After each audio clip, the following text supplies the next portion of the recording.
বলেনি। আচ্ছা একটা কথা বলো, তোমাদের মধ্যে কি এমন কেউ আছে যে নোকিয়া ফোন দেখেনি বা এর সম্পর্কে শোনেনি? আজ থেকে 15-20 বছর আগে সবার ঘরে এই ফোন থাকতো। আজও মানুষ এই ফোন সম্পর্কে জানে, আর এখনও এই ফোন অনেক ফেমাস। বাট তারপরেও এদের ব্যবসা বন্ধ হয়ে গেছে। এখন এই ফোন সম্পর্কে কেউ কথাও বলে না বা কিনতেও চায় না। তাহলে একটা বিষয় চিন্তা করো, যে একসময় মোবাইল জগতের রাজা ছিল, কিন্তু 1 দশক পরে সে তার সম্পর্কে মানুষ কথাও বলে না বা তাকে ব্যবহারও করে না। তাহলে তুমি আর আমি তো ওরকম কিছু এখনো হয়ে উঠতে পারিনি। আমার একটা কথা বিশ্বাস করো বন্ধুরা, শুধু মেয়েরা নয়, এই পৃথিবীর সবাই ভালো থেকে ভালোটাকে খুঁজে বের করে।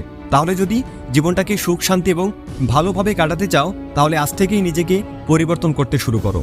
কিছুদিন আগেও আমি নিজেকে পরিবর্তন নিয়ে অনেকগুলো ভিডিও বানিয়েছি, তবে আমি আজকে কিছুটা ভিন্ন কথা বলবো। আজ আমি তোমাদেরকে নিজের বেস্ট ভার্সন তৈরি হওয়া শিখাবো। এই ভিডিও দেখার পর তুমি এতটাই পরিবর্তন হয়ে যাবে, এত বেস্ট হয়ে যাবে যে দুনিয়ার সবাই তোমাকে দেখে বলবে, আচ্ছা তুমি কি সেই মানুষটা? না,